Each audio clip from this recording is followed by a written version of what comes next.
యోహాను సువార్త 18:25-27 వచనాలు.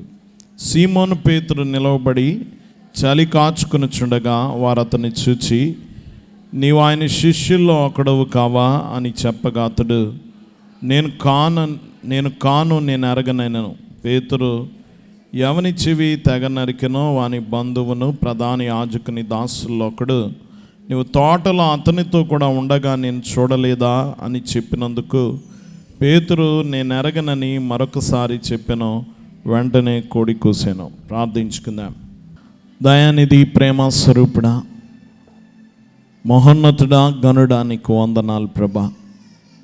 ఈ దినమందు మేమందరము కల్వరి మహిమ స్వస్థత శాలలో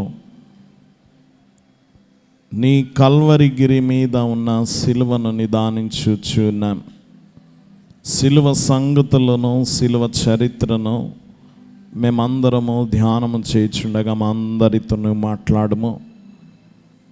నీ సత్యవాక్యములను, జీవవాక్యములను మాకు నేర్పించి స్థిరపరిచి మమ్మల్ని నడిపించమని, మా హృదయంలో ఉన్న ఈ సంగతులు అపవాది ఎత్తుకుపోకుండా మీరే కాపాడమని వాక్యమై దిగొచ్చిన యేసు నామమున వేడుకొనుచున్నాం తండ్రి.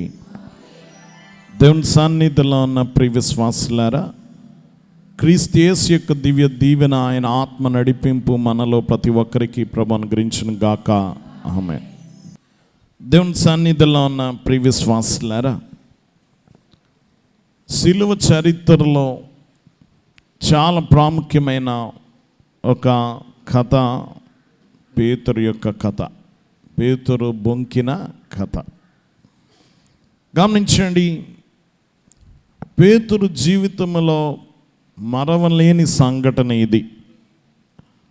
ముమ్మారు అతడు ప్రభువుని ఎరగనని బొంకిన వెంటనే కోడి కుయ్యడం అనేది మనం చూస్తాం. పేతురికి కోడి కూతలు అనేవి కొత్త ఏమీ కాదు. ఈ కాలంలో మనము కోడి కుయ్యడం అనేది అరుదుగా వింటాము, మనకు చాలా తక్కువ. కొంచెం పల్లెటూర్లు, కొంచెం చిన్న చిన్న గ్రామాలకు వెళితే ఇప్పుడు చక్కగా వినబడతాయి. కానీ మన పట్టణాల్లో కుయ్యడానికంటే కొయ్యడమే ఎక్కువ ఉంటుంది మనకి కదా. కాబట్టి మనం చాలా తక్కువ వింటూ ఉంటాం. కానీ పేతురు తన జీవితంలో రోజు కోడి కూత వినేవాడు. ఆ కాలంలో మార్నింగ్ అల్లారం అదే, తెల్లారింది లెగమని చెప్పేది కోడి కూతే. మనమంటే అల్లారం పెట్టుకుంటున్నాం, కానీ ఆ కాలంలో కోడి కుయ్యడమే అల్లారం అన్నమాట. గమనించండి, లేచి పనులకు వెళ్ళండి అని లేపేది ఆ కోడి. ప్రతిదినము చిన్ననాటి నుంచి ఈ కోడి కూతలు వినుండొచ్చు పేతురు. కానీ తన బ్రతుకాలం అంతా మర్చిపోలేని కోడి కూత ఇది. జీవితకాలం అంతా మర్చిపోలేని కోడి కూత. అది తన జీవితంలో ఎప్పుడు స్థిరంగా ఉండిపోతుంది. గమనించండి, అది ఎన్నడూ కూడా మర్చిపోలేని కూత అది. ఈ కథ 4 సువార్తికులు చెప్పారు మొత్తం. మత్తయి, మార్కు, లూకా, యోహాను కూడా కోడి కుయ్యడము, ఇతడు బొంకడం అనే చరిత్ర 4 సువార్తికులు చెప్పారు. దేవుని బిడ్డలారా, గమనించండి, సిలువ గురించి ఎక్కడెక్కడ ప్రకటింపబడుతుందో అక్కడక్కడ ఈ కోడి కుయ్యడము గురించి కూడా చెప్పబడుతూ ఉంది. ప్రపంచమంతా 2000 సంవత్సరాలుగా ఈ కథ మనం వింటూనే ఉన్నాం. గమనించండి, కాబట్టి ఈ కథను ఈరోజు మనం జాగ్రత్తగా ధ్యానం చేద్దాం. ఈ కథ 2 భాగాలుగా మనం చెప్పొచ్చు. ఒకటి పేతురు పడడమో, 2 పేతురు లేవడమో. చెప్పండి, ఏంటి? పేతురు పడడమో, పేతురు లేవడమో. 2 సంగతులకి ఈ కథను మనం చూద్దాం. మొదటిగా పేతురు పడడమో. పేతురు పడడం. యెరూషలేములో విందు జరిగిన తర్వాత, చివరి రాత్రి విందు జరిగిన తర్వాత ప్రభు గెత్సెమనే తోటకి శిష్యులతో పాటు వచ్చాడు. ఆ శిష్యులు వారు నిద్రపోయారు, ప్రార్థించమన్నా అయితే ఇస్కరియోతు యూదా వచ్చి ప్రభుని అమ్మివేశాడు, అప్పగించాడు. ఆ సైనికులైన వారు ప్రభుని పట్టుకొని ప్రధాన యాజకుని ఇంటికి తీసుకువెళ్ళారు. ప్రధాన యాజకుని ఇంటికి తీసుకెళ్లారు. అది అర్ధరాత్రి వేళ. ఆ సమయానికి కొందరు ఉన్నారు, కొందరు వెళ్ళిపోయారు. కానీ అర్ధరాత్రి జరిగింది ఈ కోర్టు. ఈ గుంపును దూరము నుండి వెంబడించాడు పేతురు. గమనించండి, పేతురు వెనకాల వెళుతూనే ఉన్నాడు. అందరూ వెళ్ళిపోయారు, అందరూ వదిలి పారిపోయారు, కానీ పేతురు వదిలిపెట్టలేదు. నిజంగా చివరి వరకు వెంటాడుతూనే ఉన్నాడు. దూరంగా జనాంగములో తెలియకుండా వారిలో కలిసిపోయి ప్రభుని వెంబడిస్తూనే ఉన్నాడు. ఎవ్వరు గుర్తుపట్టరు తనను అనుకున్నాడు. అది చాలా చలికాలము. ఇశ్రాయేల్ దేశంలో ఏప్రిల్ నెలలో కూడా చలి బాగా ఉంటుంది. వాళ్ళకి వేసవి కాలం ఎప్పుడంటే ఆగస్టు నెల, ఏప్రిల్ నెలకు వారికి ఇంకా బాగా చలిగానే ఉంటుంది. గమనించిన అది ఏప్రిల్ మాసము, చాలా చలిగా ఉన్న కాలములో గమనించండి, వారు ప్రభువుని వెంబడిస్తూ వెళ్ళాడు ఈ పేతురు. ఆ బయట చాలామంది ఉన్నారు. ఆ గుంపులో ఇతడు కలిసిపోయి ఉన్నాడు. ఏమి జరుగుతుందో చూద్దామని చాలా ఎదురు చూస్తూ ఉన్నాడు. గమనించండి, ఎవరు గుర్తుపట్టరు అనుకున్నాడు, కానీ గుర్తుపట్టేశారు అతన్ని. ఒక చిన్నది దేవుని బిడ్డలారా, గమనించిన ఆమెకి ఎలా తెలుసో మనకు తెలియదు, కానీ ఆమె మాత్రము పేతురుని గుర్తుపట్టింది. యేసు యొక్క అనుచరుడు పేతురు అని ఆమెకు తెలిసిపోయింది. గమనించండి, ఒక్కసారిగా అతడు ఊహించలేదు ఈ పరిణామం. అతడు తన పనిలో తనున్నాడు, ఎవరు గుర్తుపట్టలేదు, యేసుకేం జరుగుతుందో అనే ఆలోచనలో ఉన్నాడు. అంతలో అతడు ఊహించని సంఘటన, ఊహించని ఒక పిలుపు వినబడది. నువ్వు యేసుతో ఉన్నవాడవు కదా అని ఒక చిన్నది అడిగింది. ఒకసారి కొన్ని ప్రశ్నలు సడన్గా అడిగితే ఏం చెప్పలేమండి, జవాబు చెప్పలేం. అతడికి ఒక్కసారికి ప్రశ్న షాక్ కొట్టినట్టుంది. గమనించిన ఒక్కసారిగా అతడు అదిరిపోయాడు. వేగంగా ఆలోచిస్తున్నాడు, ఏం చెప్పాలి. దేవుని బిడ్డలారా, కొంచెం అనుమానించిన అతన్ని పట్టుకుంటారు అక్కడ. అతడు ఒక రకంగా ఇరుక్కుపోయాడు ఇక్కడ. ఆ మాట అతని భవిష్యత్తును నిర్ధారిస్తుంది. ఇప్పుడు చెప్పే జవాబు అతడు ఏమవ్వాలో నిర్ధారించేస్తుంది. అతడు చెరసాలకు వెళ్తాడా, బయట ఉండాలా అనేది అతడు చెప్పే జవాబు మీద ఆధారపడి ఉంది. దేవుని బిడ్డలారా, అతడు చేసేదేమీ లేక యేసుని ఎరగనని బొంకేశాడు. ఎరగనన్నాడు. గమనించండి, అతడు ఇలాగే ఉంటే అందరూ గుర్తుపడతారు అనుకుని అక్కడి నుంచి ఇంకొక చోటకు వెళ్ళిపోయాడు. నెమ్మదిగా స్థలం మారిపోయాడు. గమనించండి, ఇంకొకరు గుర్తుపట్టేశారు. ఇప్పుడు గమనించండి, ఇంకొకరు గుర్తుపడ్డారు. ఇతడు యేసుతో ఉన్నాడు అని చెప్పాడు. ఎప్పుడైతే గుర్తుపడ్డారు, ఇప్పుడు కదలలేదు. మళ్ళీ పారిపోతే ఇప్పుడు ఇరుక్కుపోతాం అనుకున్నాడు. అక్కడ అలాగే ఉన్నాడు. వారికి అనుమానం రాకుండా రెండోసారి కూడా ఆ ఒత్తిడికి లోనై యేసుని ఎరగనని, ఆయన ఎవరో నాకు తెలియదు అన్నాడు. గమనించండి, వారు అతని జవాబు నమ్మలేదు. అతడు చెప్పిన జవాబు ఆ చుట్టూ ఉన్నవారు నమ్మలేదు. పేతురు ఉండకూడని చోట ఉన్నాడు. ఇప్పుడు బయటకు వెళ్ళలేడు, లోపల ఉండలేడు, శత్రువుల మధ్య ఉన్నాడు. గమనించిన వారందరి అనుమానపు చూపులు అతన్ని గుచ్చుకుంటున్నాయి. అనుమానంతో చూస్తున్నారు. గమనించండి, ఇప్పుడు యేసుని బయటికి పంపే సమయం వచ్చింది. బయటకు వస్తున్నారు. గమనించండి, మూడవసారి మళ్ళీ అడిగాడు ఒక ఆయన. ఇతడు యేసుతో ఉన్నాడు.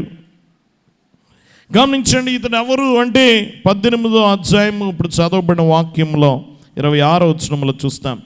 పేతురు ఎవని చెవి తెగ నరికినో వాని బంధువును, ప్రధాన యాజకుని దాసులలో ఒకడును, నీవు ఆ తోటలో అతనితో కూడా ఉండగా నేను చూడలేదా అని చెప్పినందుకు.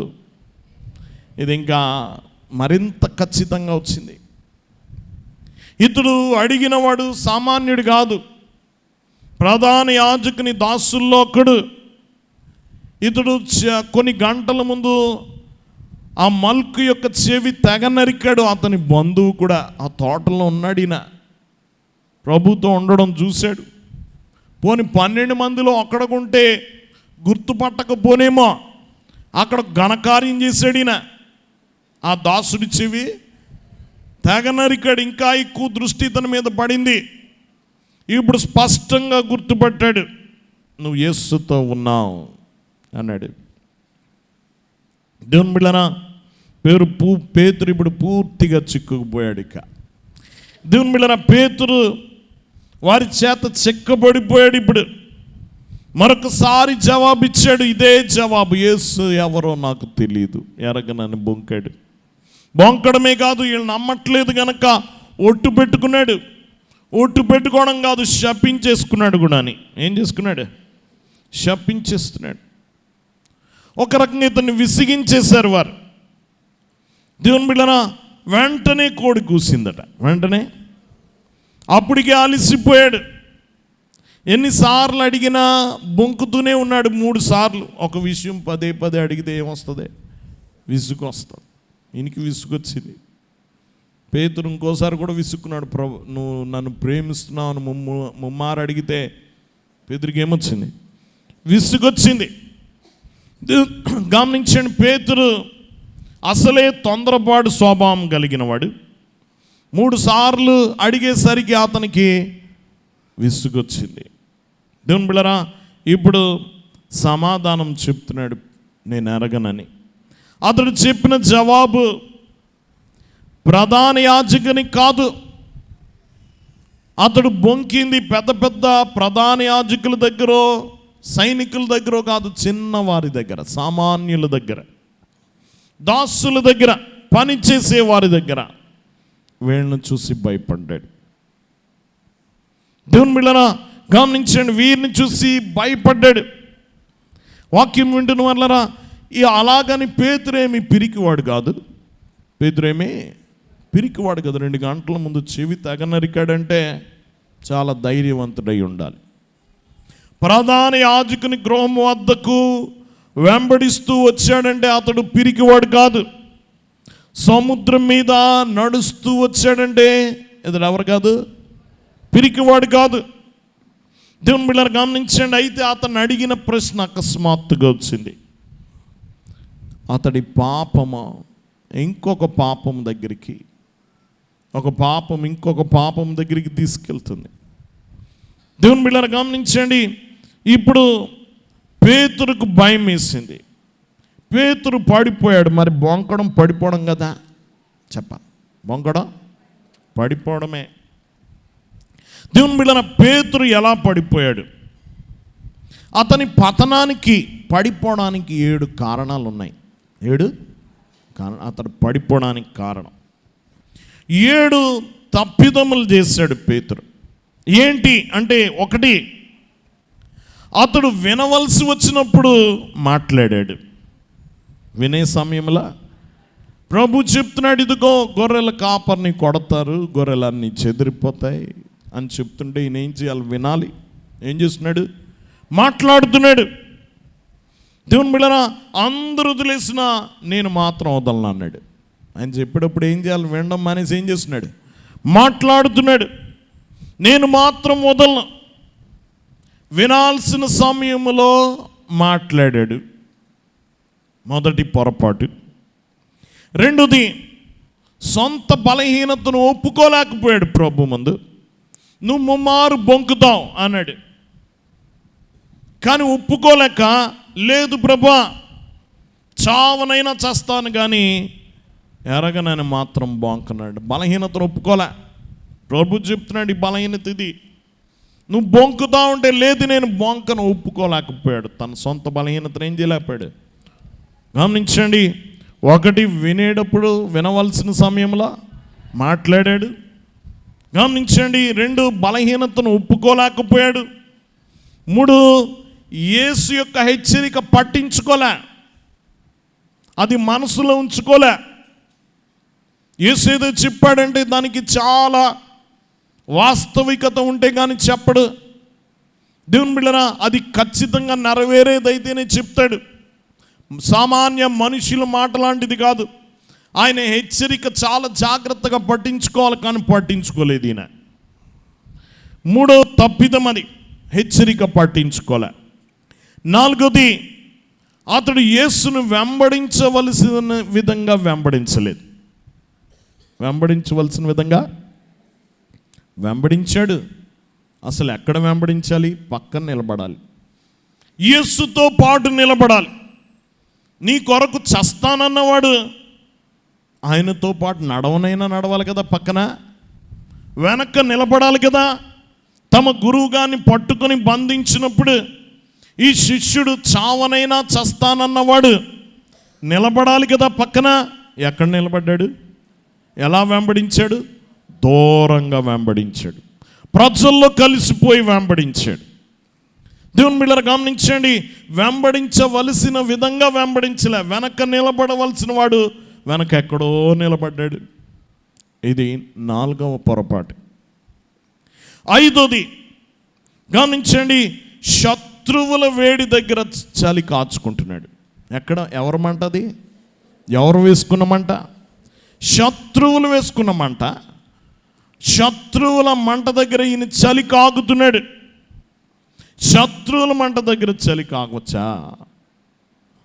గమనించిన అప్పటికే ఒక రకంగా అతని ఆత్మీయ జీవితం చూస్తే ఒక రకంగా అతని ఆత్మీయ విశ్వాసం గడ్డగట్టేసింది. కొన్ని చలికాలంలో నూనె ఇలాంటి గడ్డగట్టేస్తే చూసారా, ఇతని విశ్వాసం ఏమైందట? గడ్డగట్టేసింది. కొంచెం కాలాలి. ఇప్పుడు నూనె కరగాలంటే ఏం చేయాలి? ఇప్పుడు వేడి చేయాలి, కొంచెం వేడి తగులుతుంది ఇప్పుడు. అందుకనే ఏం తగులుతుంది? సెగ తగులుతుంది, అందుకనే కాలుతుంది ఇప్పుడు. దేవుని బిడ్డలారా గమనించండి, ఎక్కడ చలి కాగాలో అక్కడ చలి కాగట్లే, శత్రువుల మంట దగ్గర చలి కాగుతూ ఉన్నాడు. ఇది 5వ పొరపాటు. గమనించండి, 6వదిగా ఆలోచించే విధంగా సిద్ధంగా లేడు. అకస్మాత్తుగా వచ్చింది అతనికి సమస్య. దేవుని బిడ్డలారా ఒక్కో రకంగా ఈ ప్రశ్న అడుగుతారని ముందుగా తెలిస్తే సిద్ధంగా ఉండేవాడేమో. ఈ ప్రశ్న అడుగుతారని తెలిస్తే సిద్ధంగా ఉండేవాడు, కానీ ఆలోచించడానికి అతడు సిద్ధంగా లేడు. దేవుని బిడ్డలారా ఇది 6వ పొరపాటు. 7వది గమనించండి, తన పాపాన్ని ఇంకా పెంచుతున్నాడు. గమనించండి, ఒకసారి బొంకాడు, రెండోసారి బొంకాడు, మోసగించాడు, తిరస్కరించాడు. దేవుని బిడ్డలారా అతడు తిరస్కరించాడు ప్రభుని. ఆయన జీవించి ఉండగానే ఆయనను తిరస్కరించాడు ముమ్మారు.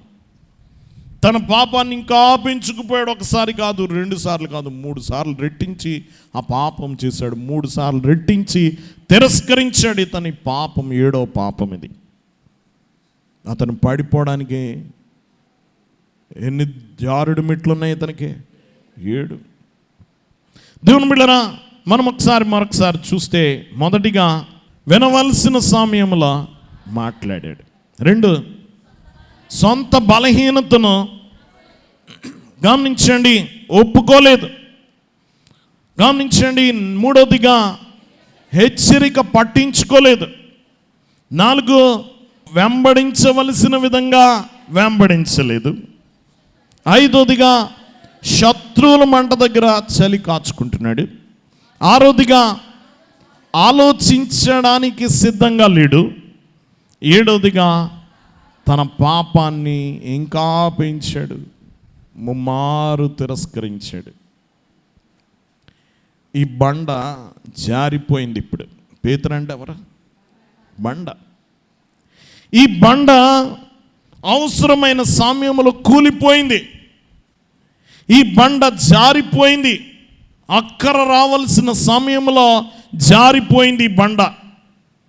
దేవుని బిడ్డలారా అతడు గమనించండి, ఈ అతడి జీవితం అంతా విఫలమవుతూనే ఉన్నాడు. దేవుని బిడ్డలారా గమనించండి, వాక్యం వింటున్న వాళ్ళ ఒక రకంగా మనం చూస్తే 1 కొరింథీ పత్రిక 10వ అధ్యాయము 12వ వచనం చదువుకుందాం. తాను నిల్చున్నానని తలంచుకునేవాడు పడకుండానట్లు జాగ్రత్తగా చూచుకునవలెను. నేను నిలబడ్డాను అనుకునేవాడు ఏం చేయాలట? కానీ బండ జారిపోయింది. దేవుని బిడ్డలారా, ఈ బండ జారిపోయింది, నిలబడలేకపోయింది, పడిపోయింది. బండ పతనమైపోయింది. మొదటి కథ పేతురు పడిపోవడం. పేతురు పడిపోవడం. రెండోది పేతురు లేవు. ఇద్దరు ముగ్గురు అంటున్నారమ్మా, చెప్పండి. పేతురు ఒకటి, పేతురు పడిపోవడం. రెండు, పేతురు లేవడం. ఎలా లేచాడు పేతురు? తిరిగి నిలబడ్డాడు. ఎలా నిలబడ్డాడు? నాలుగు మెట్లు ఎక్కాడు. ఒకటి గమనించినప్పుడు ఏం జరిగింది? వెంటనే కోడి కూసెను. మొదటిది ఏంటడా? ఎప్పుడు కూసింది ఈ కోడి? మూడోసారి బొంకగానే, మూడో అబద్ధం చెప్పగానే, మూడో తిరస్కరణ పూర్తవ్వగానే నోటి నుండి కోపంగా యేసుని ఎరగను అని బొంకి శపించుకొని ఒట్టు పెట్టుకున్న వెంటనే కోడి కూసింది. కోడి కూసింది. మొదటిగా అతన్ని మేల్కొల్పింది. కోడి ఏం చేసింది? మేల్కొల్పింది. యేసు మాటలు జ్ఞాపకం చేసింది. దేవుని బిడ్డలారా, ఈ కోడి కూత అతని మనస్సాక్షి గంట కొట్టింది. ఎవరు మనస్సాక్షి గంట? పేతురు యొక్క మనస్సాక్షి గంట కొట్టింది ఈ కోడి. దేవుని బిడ్డలారా, 6 గంటల ముందు ఎంత గర్వంగా తన సామర్థ్యం మీద నమ్మికతో మాట్లాడో, ఇప్పుడు అతని మనస్సాక్షి అతన్ని గద్దిస్తుంది. ఈ కోడి కూత అతన్ని లేపింది. మొదటి గమనించండి పని. మొదటిగా అతడు లేవడానికి కారణం, ఇక జారిపోతున్నాడు, పడిపోతున్నాడు, 7 మెట్లు జారిపోయాడు. మళ్ళీ ఇక్కడ నిలబడ్డాడు. కోడి కూసిన వెంటనే తేరుకున్నాడు, స్పృహలోకి వచ్చాడు. గమనించండి, మేలుకున్నాడు ఇతడు. మేలు కొలిపింది కోడి మొదటి మెట్టు మీద. రెండోది లూకా సువార్త 22వ అధ్యాయము 61వ వచనం. లూకా సువార్త 22:61. అప్పుడు ప్రభు తిరిగి పేతురు వైపు చూచెను. గమనించండి 60వ వచనం చూడండి. అందుకు పేతురు, పోయి నువ్వు చెప్పినందు నాకు తెలియదని అతడు ఇంకా నువ్వు మాట్లాడుచుండగా వెంటనే కోడి కూసెను. అప్పుడు ప్రభు తిరిగి పేతురు వైపు చూచెను. ఎవరు చూశారట? పేతురు వైపు ప్రభు చూచాడు. ఇది 2వ మెట్టు అతడు మళ్ళీ నిలబడ్డానికి. ప్రభు తిరిగి పేతురు వైపు చూచాడు. బొంకడం, ప్రభుని చూడడం, కోడి కుయ్యడం 3 ఒక్కసారి జరిగినాయట. అతడు బొంకడం, కోడి కుయ్యడం, ప్రభు చూడడం ఒక్కసారి జరిగింది. కైపా కోర్టు నుంచి బయటకు వస్తున్నాడు, సన్హెడ్రిన్ సభకు వెళుతున్నాడు. గమనించండి, అప్పుడు ప్రభు ముఖము ఆ పేతురు వైపు తిరిగాడు. నేరుగా జనాల మధ్య వారిలో కలిసిపోయిన పేతురుకి గుచ్చుకునే ఆ చూపు, అతని చూపు, పేతురు చూపు ఒక్కసారి ఎదురు పడడం చూస్తాం. దేవుని బిడ్డలారా గమనించండి, అతని ముఖం మారిపోయింది. ఆ చూపు 3 సందేశాలు ఇచ్చింది. ఏది? ఆ చూపు 3 సందేశాలు ఇచ్చింది. ఒకటి, ఆ చూపులో అతని తప్పెత్తి చూపించింది. అతని తప్పు, నేనెవరో నీకు తెలీదా పేతురు అన్నట్టు చూశాడు అనమాట. ఎలా చూశాడు? నేనెవరో నీకు తెలీదా? అతని తప్పుని ఎత్తి చూపించింది ఆ యొక్క చూపు. మొదటిగా ఆ చూపు ద్వారా తన తప్పునెత్తి చూపించాడు. రెండోది జాలి కలిగిన చూపు. ఏం చూపు? జాలి కలిగిన చూపు. అయ్యో పేతురు, నువ్వెంత బలహీనుడువు, నువ్వెంత బలహీనుడువు. గమనించండి, వాక్యం వింటున్న వాళ్ళరా, నేను నీకు తెలీదా అని చూచాడు. నేను లేకుండా నువ్వేమీ చేయలేవు పేతురు అని అతన్ని జాలి పడ్డాడు అతని మీద. జాలిగా చూశాడు అతన్ని. ఎలా చూశాడు? జాలిగా చూశాడు. మూడవది ఆయన చూపు జ్ఞాపకం చేసే చూపు. ఏం చూపు? అతనికి జ్ఞాపకం చేస్తుంది, అతని బాధ్యతను జ్ఞాపకం చేస్తుంది. పేతురు ఇప్పుడు వెళ్ళి ఏడు అన్నాడు. ఇప్పుడు వెళ్ళి ఏడు, ఇప్పుడు పశ్చాత్తాపడు అన్నట్టు చూశాడు. అతని బాధ్యతను గుర్తు చేసింది, తప్పునెత్తి చూపించింది, జాలి చూపించింది, బాధ్యతను గుర్తు చేసింది. నువ్వు పశ్చాత్తాపడు, ఇప్పుడు వెళ్ళి ఏడు అన్నట్టు చూచాడు. ఇది మూడవది. రెండవది యేసు యొక్క చూపు. మొదటిది కోడి కూసింది. రెండు, పేతుర్ని ప్రభు చూచాడు. ఇది రెండవది. మూడవది, అతను నిలబడడానికి ఇంకొక కారణం ఏమిటి అంటే, గమనించిన అందరూ సువార్థికులు చెప్పారు. అప్పుడు అతడు జ్ఞాపకం చేసుకున్నాడు. ఎవరి మాటలు జ్ఞాపకం చేసుకున్నాడు? ప్రభు ఏం చెప్పాడు? ముమ్మారు బొంకుతా ఉన్నాడు. అతడు ప్రేమతో ప్రభు పలికిన మాటలను జ్ఞాపకం చేసుకున్నాడు. ప్రభు యొక్క మాటలు జ్ఞాపకం వచ్చే అతనికి. అతను నిలబడడానికి కారణం ఏమిటంటే ఆ మాటలు జ్ఞాపకం తెచ్చుకోవడం కూడా.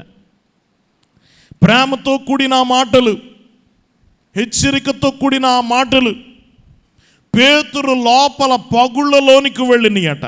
ఎందులోకి వెళ్ళి? లోపల ఉన్న పగుళ్ళలోకి వెళ్ళింది ఆ మాటలు. బాగు చేసాయి అతన్ని, అతని అంతరంగాన్ని బాగు చేసాయి. మూడవదిగా గమనించండి, అతడు ప్రభు యొక్క మాటలు జ్ఞాపకం తెచ్చుకున్నాడు. అతను నిలబడడానికి ఇంకొక కారణం. నాలుగవదిగా పేతురు కన్నీళ్ళు. పేతురు అతడు ఏడ్చాడు. లోతైన పశ్చాత్తాపమునకు సంకేతం ఆ కన్నీళ్ళు. లోతైన పశ్చాత్తాపం. అతడు ఎంతగా బాధించాడో అతనికి అర్థమైంది. అతడు ఎంతగా ప్రభుని క్షోభపెట్టాడో అతనికి అర్థమైంది. గమనించండి, అతని కన్నీళ్ళే అతన్ని నిలబెట్టాయి. ఏం నిలబెట్టాయి? కన్నీళ్ళే. అతని కన్నీళ్ళు అతను నిలబెడితే యూదా కన్నీరు చావుకి తీసుకెళ్ళాయి.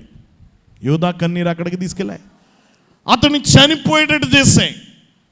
కానీ పేతురు కన్నీళ్ళు నిలబడేటట్టు చేశాయి. దేవుని బిడ్డలారా, యూదా కన్నీళ్ళు ఆత్మహత్యకు తీసుకెళ్ళాయి. కానీ తన కన్నీళ్ళు తిరిగి తన జీవితాన్ని నిలవబెట్టుకునేటట్టు చేశాయి. దేవుని బిడ్డలారా, గమనించండి, మన కన్నీళ్ళు ఎలాంటి కన్నీళ్ళు? కన్నీరు కార్చాలి, కానీ ఎలాంటి కన్నీరు కార్చాలి, ఎలా ఏడవాలో కూడా మనం నేర్చుకోవాలి. దేవుని బిడ్డలారా, కొందరి కన్నీరు వారిని ఆత్మహత్యల వైపు గమనించండి వేదనలోకి తీసుకెళ్తాయి. కానీ పేతురులాగా ఏడవాలి, పశ్చాత్తాపడి నిలబడాలి. కన్నీరు నిలబెట్టే కన్నీరు కార్చాలి.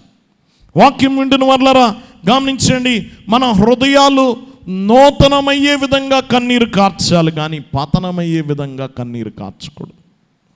వాక్యం వింటున్న వాళ్ళరా గమనించండి, ఆ విధంగా కన్నీరు లేకపోతే నీకే ప్రయోజనం లేదు. కీర్తనల గ్రంథము 51వ కీర్తన 17వ వచనం. 51:17.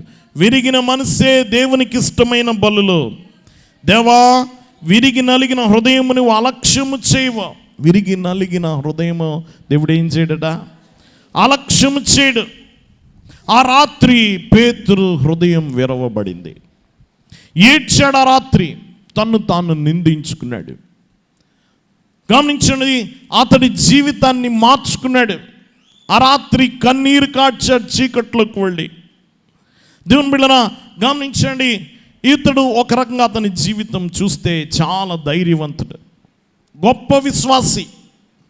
గమనించండి, ధైర్యవంతులకే ఎక్కువ శ్రమలు వస్తాయి. ఎవరికి వస్తాయి శ్రమలు? ఎవరికి ఎక్కువ వస్తాయి? ధైర్యవంతులకే వస్తాయి. దేవుని బిడ్డలారా, ఎందుకంటే ధైర్యవంతులే రిస్క్ చేస్తారు కనుక. ఎవరికి వస్తాయి శ్రమలు? ఎందుకు వస్తాయి? గమనించండి, సాహసాలు ఎవరు చేస్తారు? దేవుని బిడ్డలారా, ఇతడే పేతురు మునిగిపోయాడు. నడిచాడు కాబట్టి మునిగిపోయాడు. నడవకపోతే మునిగేవాడు కాదు కదా. సాహసం ఎవరు చేశారు? 12 మందిలో. గమనించండి, పేతురే చేశాడు. నీటి మీద నడిచే సాహసం 12 మందిలో ఒక్కడికి లేదు. ధైర్యం ఎవరికి ఉంది? కాబట్టి మునిగిపోయాడు. అలాంటి వాళ్ళకే శ్రమలు వస్తాయి. ధైర్యం ఉన్నవాడికే శ్రమలు వస్తాయి. ఎందుకంటే వారే సాహసాలు చేస్తారు కనుక. దేవుని బిడ్డలారా గమనించండి, సాహసం చేసి ప్రభువును వెంబడించాడు. అతడు ధైర్యం ఉంది కనుక వెంబడించాడు. మిగతా వాళ్ళందరూ పారిపోయారు, ఇతడు ఏం చేశాడు? వెంబడించాడు. అయ్యో ఇతడికి శోధన వచ్చింది, మారు బొంకేశాడు అనుకుంటున్నాం, మునిగిపోయాడు అనుకుంటున్నాం. వెంబడించాడు కాబట్టే అతడు శ్రమ వచ్చింది. గమనించండి, అతడు నడిచాడు కాబట్టే మునిగాడు. వాక్యం వింటున్న వాళ్ళరా, ధైర్యం ఉంది ఇతనికి. ఏముంది? దేవుని బిడ్డలారా, అతని ధైర్యంలో వైఫల్యం వచ్చింది. లూకా సువార్త 22:32 నీ నమ్మిక తప్పిపోకుండానట్లు నేను నీ కొరకు వేడుకుంటుని, నీ మనసు తిరిగిన తర్వాత నీ సహోదరులను స్థిరపరచుమని చెప్పిన యేసు ప్రభు ముందే చెప్పాడు. నీ నమ్మిక తప్పిపోకున్నట్లు నీ కొరకు వేడుకుంటుని అతని కొరకు ముందే ప్రార్థన చేశాడట. అతడు పడిపోలేదు, అతడు నిలబడ్డాడు. కారణం ఏమిటంటే అతని కొరకు ప్రభు ప్రార్థించాడు కనుక. ఎవరు ప్రార్థించారు? ప్రభువే ప్రార్థించాడు అతని కొరకు. నువ్వు నిలబడిన తర్వాత నీ సహోదరులను స్థిరపరచు అన్నాడు. ఆ బాధ్యత అప్పచెప్పాడు. దేవుని బిడ్డలారా, కాబట్టి గమనించండి, అతడు విశ్వాసంలో విఫలం అవ్వలేదు. ఆ రాత్రి అసహనంగా కోపంగా మాట్లాడి ఉండొచ్చు, బొంకుండొచ్చు, కానీ యేసును ప్రేమిస్తున్నాడు. ఇతడు ఎవరిని ప్రేమిస్తున్నాడు? దేవుని బిడ్డలారా గమనించండి, పేతురు ద్వారా ప్రాముఖ్యమైన 3 పాఠాలు మనం నేర్చుకోవాలి ఈ పాఠము ద్వారా. ఎన్ని పాఠాలు? ఇన్ని చెప్తే ఒకసారి గుర్తుపెట్టుకోవాలని అంటారా? గమనించండి, 3 పాఠాలు మనం నేర్చుకోవాలి. ఒకటి, అతనికున్న బలం, అతని ధైర్యం. అతనికున్న బలం ఏంటి? గమనించండి, అందరూ విడిచినా నేను విడవను అన్నాడు. నేను ధైర్యవంతుడని చెప్పాడు. కానీ సాతాను ధైర్యం మీదే కొట్టాడు. దేని మీద కొట్టాడు? గమనించాడు, అందుకే జారిపోయాడు. నేను ధైర్యవంతుడు, అందరూ నేను విడిచిపెట్టేసిన నేను విడవను అన్నాడు. అతనికున్న బలమే ధైర్యం. కానీ సాతాను దేని మీద కొట్టాడు? ధైర్యం మీదే కొట్టాడు. చాలాసార్లు మనం అనుకుంటాం, ప్రాముఖ్యమైన పాఠం ఏంటో తెలుసా? సాతాను బలహీనతల మీద పడతాడని. బలహీనతల మీద కాదు, బలం మీద పడతాడు. దేని మీద పడతాడు? నువ్వు ఏదైతే బలం అనుకుంటున్నావో దాని మీద పడతాడు. బలహీనతల మీద పడతాడు అనుకుంటాం. నీ బలహీనతలు కాదు అతని టార్గెట్, బలం మీదే. ఎందుకంటావేమో, నీ బలహీనతలను కాపలా పెట్టుకుంటావు కదా. ఏం పడతా? ఈ డోర్ వీక్గా ఉందంటే మనం జాగ్రత్త పడతాం కదా. దేన్ని పట్టించుకోమా? బలంగా ఉన్న దాన్ని పట్టించుకోమా. దేన్ని పట్టించుకుంటాం? బలహీనంగా ఉన్న దాన్ని పట్టించుకొని బలమైంది వదిలేస్తాం. అందుకని దేని మీద పడతాడు? బలం మీదే పడతాడు. గమనించండి, మనకి పలానా చోట మనము వీక్గా ఉన్నాం, బలహీనంగా ఉన్నాం తెలిసినప్పుడు దాని కొరకు ఎక్కువ ప్రార్థన చేసుకుంటాం. దేన్ని వదిలేస్తాం? బలమైన దాన్ని వదిలేస్తాం. కాబట్టి సాతాను దేని మీద పడ్డాడు? బలం మీదే పడ్డాడు. గమనించండి, సాతాను బలం మీదే కొట్టాడు. అందుకనే బలహీనతలను జాగ్రత్తగా చూసుకుంటాము కాబట్టి, దాన్ని కాపలా కాయవు కాబట్టి సాతాను దేని మీద పడతాడు? బలం మీదే పడతాడు. రెండో పాఠము, మితిమీరిన ఆత్మవిశ్వాసం. మితిమీరిన ఆత్మవిశ్వాసం. ఇతడు విఫలమవడానికి కారణం అది. ఇతడి ఆత్మవిశ్వాసం. ఆ రాత్రి చాలా ఆ విందు దగ్గర చెప్పాడు, చాలా ధైర్యంగా ఘనంగా చెప్పాడు, నేను చాలా గొప్పవాడిని. ఆ రాత్రి యేసు దగ్గర చెప్తున్నాడు చాలాసార్లు, నేను అందరూ విడిచిపెట్టినా నేను విడిచిపెట్టను, నీ కొరకు నేను ప్రాణమైన పెడతాను. దేవుని బిడ్డలారా గమనించండి, వాక్యం వింటున్న ఆ రాత్రి యేసు దగ్గర ఏదైతే చెప్పాడో దేవుని బిడ్డలారా దాని మీదకే దాడి చేశాడు. దేవుడు అనుమతిస్తాడు. దేవుని బిడ్డలారా గమనించండి, ఆత్మవిశ్వాసం కాదు నీకు ఉండాల్సింది, దేవుని యందు విశ్వాసం. దేని యందు? లోకంలో ఏం నేర్పుతారు? ఏ విశ్వాసం ఉండాలా? ఆత్మవిశ్వాసం. గమనించండి, ఆత్మవిశ్వాసం. ఆత్మవిశ్వాసం వల్ల చాలా ధైర్యంగా ఉంటాం అనుకుంటారు. లోకంలో నేర్పేది అందరికీ ఆత్మవిశ్వాసం ఉండాలి. దేవునిలో అది ఉండకూడదు. నువ్వు బలహీనుడివి. నువ్వెవరే? బలహీనుడు. నీ బలం ఎంత ఉందో అంతవరకు ఉంటుంది. కానీ నీ బలమునకు మించిన పనులు చేయాలంటే నీ విశ్వాసం నీ మీద ఉండకూడదు. ఎవరి మీద ఉండాలి? దేవుని యందు. గమనించిన అతని ఆత్మవిశ్వాసం దేవుని యందలి విశ్వాసంగా మారడానికి ఈ శ్రమ అతని మీదకి రప్పించాడు దేవుడు. నీ ఆత్మవిశ్వాసం పోవాలి. ఏం రావాలా? దేవుని యందలి విశ్వాసం పెరగాలి. నా వల్ల కాదు ప్రభా, నేను గెలవలేను ప్రభా. నువ్వే గెలిపించాలి, నువ్వే చేయాలి. ఈరోజు మనకు కూడా ఉండాల్సింది ఆత్మవిశ్వాసం కాదు, దేవుని యందలి విశ్వాసం. దేని యందలి విశ్వాసం? గమనించిన ఆత్మవిశ్వాసం నువ్వెంత శక్తి ఉందో అంతవరకే రాణిస్తుంది. నీ సామర్థ్యం ఎంతో అంతవరకే. ఈ లోకంలో ధ్యానాలు కావచ్చు, ఈ లోకంలో మనకి చాలా ధ్యానాలు చాలా రకాలు వచ్చినాయి ఈ మధ్య. ఈ ధ్యానాలన్నీ కూడా నీ శక్తి మీద నువ్వు మనసు పెట్టేటట్టే, కేంద్రీకరించేటట్టే ఆ ధ్యానాలు ఉపయోగపడతాయి. కానీ మనము చేసే ధ్యానం లోకంలో ఉన్న అన్ని ధ్యానాలకి ఎలా వ్యత్యాసం అంటే, మనము మన శక్తి మీద మన మనసు కేంద్రీకరించట్లే. ఎవరి శక్తి మీద కేంద్రీకరిస్తున్నాం? దేవుని శక్తి మీద. మన శక్తి మీద మనం కేంద్రీకరిస్తే మన శక్తిని మనం ప్రేరేపిస్తాం అంతే. కానీ దేవుని శక్తి మీద నీవు ధ్యానము చేస్తే దేవుని శక్తి నీలోకి వస్తుంది. దైవ బలముతో నింపబడతాం. దైవ బలముతో మహత్కార్యములు జరుగుతాయి. కాబట్టి గమనించిన, ఇతడికి ఆత్మవిశ్వాసం పోవాలి. ఎవరి యందలి విశ్వాసం రావాలి? దేవుని యందలి విశ్వాసం రావాలి. అందుకని దేవుని తన మీద తాను కాకుండా తను దేవుని మీద ఆధారపడేటట్టు చేయడానికి శోధన రప్పించాడు. ఇది కూడా చక్కని పాఠం అతనికి. దేవుని బిడ్డలు గమనించిన, ఆ రాత్రి తాను విసర్జించుకున్నాడు. ఆ రాత్రి నుంచి తాను నమ్ముకోవడం మానేశాడు. ఎవరు నమ్ముకోవడం మానేశాడు? ఇంకోసారి తన మనస్సులో నుంచి, ఇదిగో పేతురు ఏం పర్లేదు నువ్వు మాట ఇచ్చే అన్నాడు అనుకో, ఎలా చూస్తాడు తన మనసుని? ఒకసారి అలాగే తాగలేసావు కదా అన్నాడు చూస్తాడు కదా. ఒకసారి యేసు ప్రభు ముందు రచ్చగొట్టేసింది అతని ఆత్మ లోపల నుంచి. పలుకు పేతురు, నీకంటే మగోడు లేడు, నీకంటే ధైర్యవంతుడు లేడు, పలుకు అని గంటేసింది. పలికే వరకు ఊరుకోలే అతని మనస్సు. పలికేశాడు, నీ కొరకు ప్రాణమైన పెట్టేస్తానని కానీ నిన్ను ఎరగనని బోంకను అన్నాడు.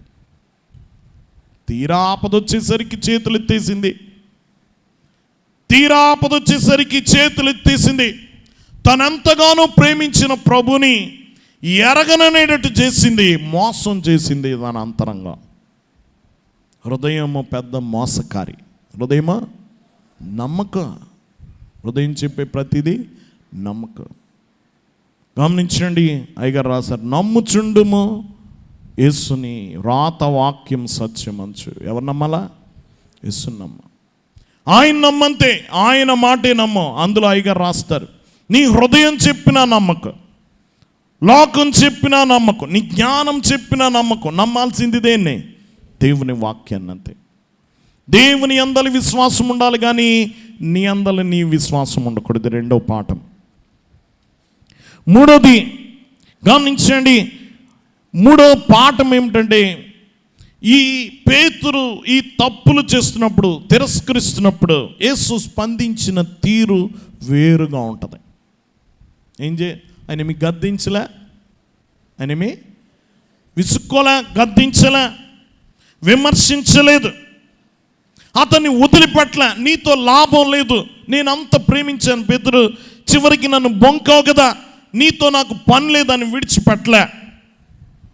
పేతురు తిరస్కరణ గురించి ముందే తెలుసు యేసుకి. ఆయనకి ముందే తెలుసు, అతడు తిరస్కరిస్తాడని తెలుసు, ముందే చెప్పాడు కూడా అని. అతడు ఏ విధంగా స్పందిస్తాడో పేతురికి బాగా, యేసు ప్రభుకి బాగా తెలుసు.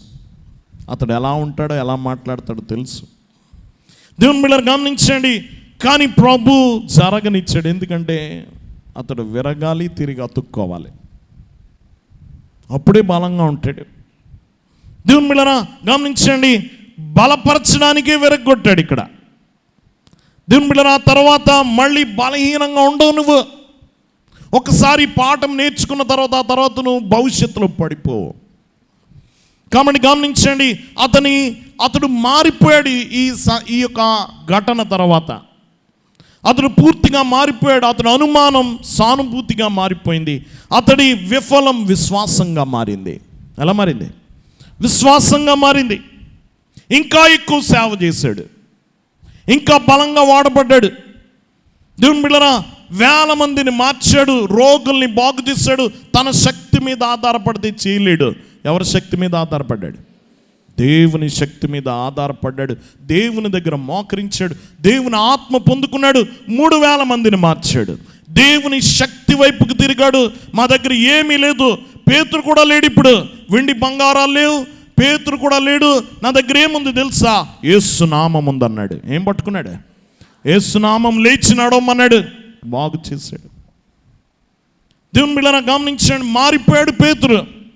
ఎలా మార్చాడు? యేసు కోపంతో మార్చలే, గద్దించి, విమర్శించి, శిక్షించి, వదిలిపెట్టి మార్చలే, ప్రేమించి మార్చాడు. ఎలా మార్చాడు? ప్రేమించాడు. అతడి పాతదంతా పోయింది. పాత జీవితము, పాత ఆనవాళ్ళు లేవు ఇప్పుడు. పాత జీవితంలో గర్వం ఉంది, ఆత్మవిశ్వాసం ఉంది, ఉద్రేకం ఉంది, అవిశ్వాసం, ఇవన్నీ పోయినాయి. ఏమేమి పోయినాయి? మంచిది. ఒకటి ఆత్మవిశ్వాసం, గమనించండి, గర్వం గమనించండి, ఉద్రేకం, అవిశ్వాసం, ఇవన్నీ పోయాయి. ఏమొచ్చాయి తెలుసా? ఇవన్నీ ఏమొచ్చింది? విధేయత వచ్చింది, కొత్త విశ్వాసం వచ్చింది. దేవుని బిడ్డలారా గమనించండి, మారాడు ఇప్పుడు. అంతకు ముందు రాత్రి కొన్ని గంటల ముందు గర్వంగా మాట్లాడాడు. ఎలాగా? నీ కొరకు ప్రాణమైన పెడతాను. నేను ఎవరు అనుకున్నావు యేసయ్యా అన్నాడు. నేను ఎవరు అనుకున్నా అన్నాడు. ఇప్పుడు అనమనండి, ఇది అయిపోయిన తర్వాత, బొంకిన తర్వాత అంటాడా? ఇలా మాట్లాడతాడా? సైలెంట్ అయిపోవాలి. ఇంకా ఏం నేర్పించాడు? వినయం, క్రొత్త విశ్వాసం వచ్చింది. గమనించండి, క్రొత్త ధైర్యం వచ్చింది అతనికి, క్రొత్త సంకల్పం వచ్చింది. అతడు కోల్పోయిన వస్తువులు అతనికి మంచిది కాదు. ఈ గర్వం, ఆత్మవిశ్వాసం మంచిది కాదు, పోతేనే మంచిది అనమాట. కొన్ని శ్రమలు రావడం వలన చెత్తంతా పోతుంది అనమాట. మన జీవితంలో ఉండకూడనివి పోతాయి. నీ ఆత్మీయ ఎదుగుదలకు అడ్డుపడుతున్నాయి, అన్నీ పోతాయి. అది మంచిదే, పోవడం. మంచి వస్తాయి. అయ్యగారు రాశారు, గమనించు, నీలోని సద్గుణాలు పైకి తేలు వరకు కష్టాల కొలిమి కాలను. నీలో మంచి గుణాలు పైకి వచ్చే వరకు కష్టాలు కాలుతూనే ఉంటాయట.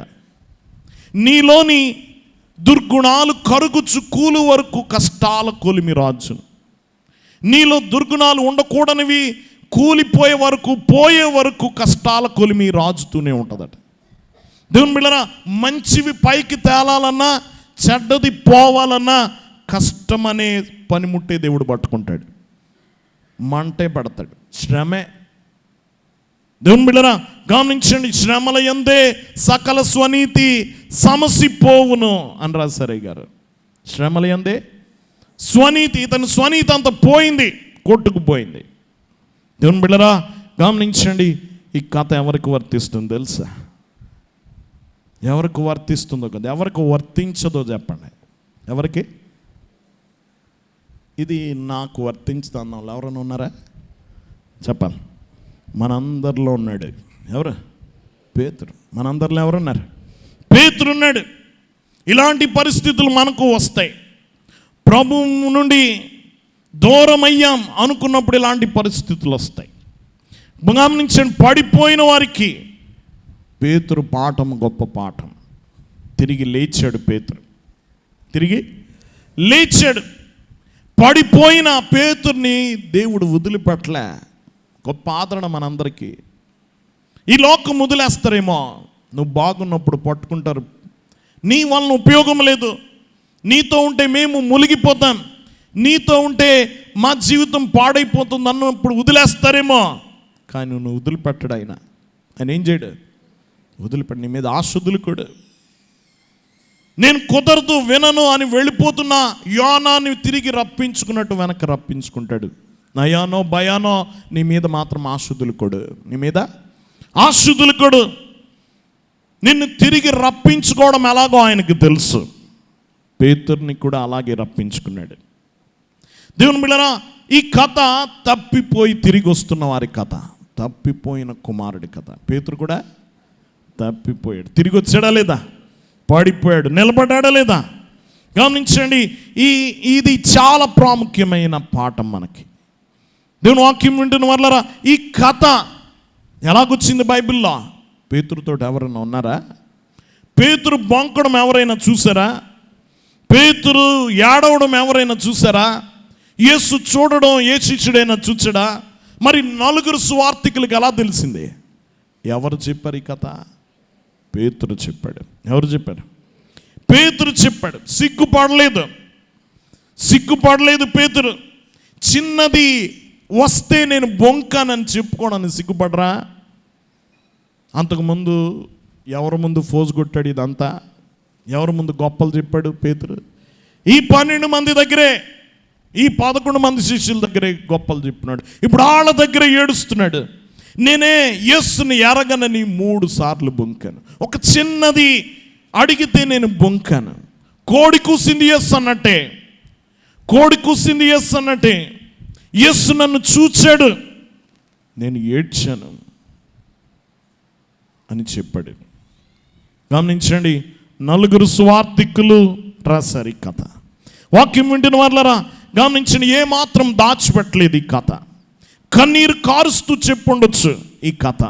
దేవుని బిడ్డలారా గమనించండి, నేను పడిపోయినా నా ప్రభు నన్ను వదల్లే, నన్ను పట్టుకున్నాడు అని చెప్పాడు.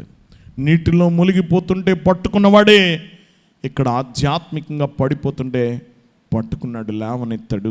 ప్రేమ కలిగిన వాడు మన యేసు అని చెప్పాడు పేతురు. దేవుని బిడ్డలారా, పేతురుని క్షమించి ప్రేమించిన దేవుడు నిన్ను నన్ను కూడా క్షమించి ప్రేమిస్తున్నాడు అనేది సత్యమా? దేవుని బిడ్డలారా గమనించండి, చాలా మార్లు మనం పడిపోయినా తిరిగి లేస్తామనడానికి ఇలాంటి వారి కథ గొప్ప ఉదాహరణ. ఈరోజు మనందరము కూడా తప్పిపోయిన కుమారులమే. మనందరిలో పేతురున్నాడు, మనందరిలో యోనా ఉన్నాడు. మనమేమి నీతిపరులము కాదు, స్థిరంగా నడిచే వారం కాదు, పడిపోతున్న వారము. కానీ మన నిరీక్షణ, మన ఆశ మన యేసు. ఆయన మన లేవనెత్తుతాడు. ఇది చక్కని పాఠం మనందరికీ కూడా. దేవుని సంగమాతుడు పడిపోయాడు, పడిపోవడానికి 7 మెట్లు, లేవడానికి 4 మెట్లు. అతని జీవితంలో నుంచి పాఠాలు నేర్చుకున్నాను. దేవుని బిడ్డలారా, ఇది మనందరి కథ. మనం నేర్చుకోవాలి, నిలబడాలి, పేతురు వలె తిరిగి నిలబడాలి. పడిపోవుట తప్పు కాదు, బైబిల్ గ్రంథం చెప్తుంది. పడియు లేవకుండుట, అయ్యగారు రాశారు, పడియు లేవకుండుట పాపమగును. ఏది పాపం? పడి లేవకపోవుట. దేవుని బిడ్డలారా, మనందరం పడిన వారమే, కానీ లేవాలి, లేపుతాడు మన ప్రభు. అలాంటి ధన్యత ప్రభు మనెల్లరికి అనుగ్రహించును గాక. ఆమె మోకరించుకుందాం. ఈలాంటిదా యేసు ప్రేమ నన్ను తూలానాడక తనదు జాలి చూపినాదా, ఈలాంటిదా యేసు ప్రేమ ఎనాలేని పాపకూపమునా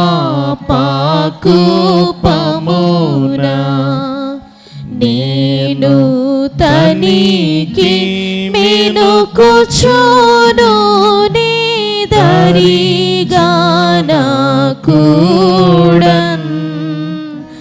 కనికరము బెంచినాయందు వేగాగుని పోవా నా మేలు కొరకిందు వచ్చి ఈలాటిదా యేసు ప్రేమ పెనుగొన్నదు కాబ్దిలోనా నేను మునిగి కొమ్మలు చూనేడు పునాగందు నప్పుడు నను నీ చూడని త్రోయాలేక తనదు నేనారు నా కగు పరచి నీతి చూపించే ఈలాటిదా యేసు ప్రేమ. దయానిధి ప్రేమ స్వరూపుడ మహోన్నతుని కొందనాలు. దేవా, ఈ దినం నీ వాక్యముల నుండి మాతో మాట్లాడావు. దేవా, మా అందరి జీవితాలను దేవా మాకు చూపించావు, నీ కొందనాలు. పేతురు భక్తుని జీవితంలో నుండి అతడు పడిన స్థితిలో నుండి నువ్వు ఏ విధముగా లేవనెత్తావో ఈరోజు మేము నేర్చుకున్నాం. దేవా, ఈ దినపు వాక్యము ద్వారా మమ్ము మాకు చూపించావు, నిన్ను మాకు చూపించావు, నీ ప్రేమను దేవా, మా ఎడల నీకున్న విశ్వాస్యతను, రాజీ పడని మా ఎడల నీకున్న గొప్ప సంకల్పమును మాకు బయలుపరిచిన తండ్రి, నీకు అనేక వందనాలు. విన్న ప్రతి బిడ్డను నువ్వు జ్ఞాపకం చేసుకో, ఈ వాక్కు వారి జీవితంలో ఫలింప చేయమని యేసు నామమున వేడుకొనుచున్నాం తండ్రి, ఆమేన్.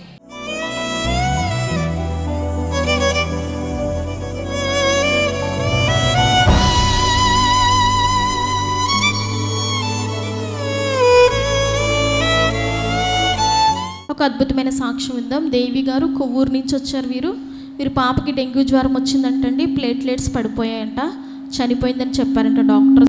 మరి ఆ నిమిషంలో మరి కుమార్తె బలంగా ఒక ప్రార్థన చేసుకుందంట. ప్రభువా, శాలకు వచ్చి నేను సాక్ష్యం చెప్తానని ప్రార్థన చేసుకోగా మరి ఆ బిడ్డని మరి ఉంచినందుకు గర్భసంచి తీసేశారంటండి. ఆపరేషన్ జరిగినందుకు దేవుడి కుమార్తెని స్వస్థపరిచినందుకు గర్భంలో ఉండగానే ఆ పాపకంటండి డెంగ్యూ జ్వరం వచ్చిందంట, ప్లేట్లెట్స్ పడిపోయినట్ట గర్భంలో బిడ్డకి.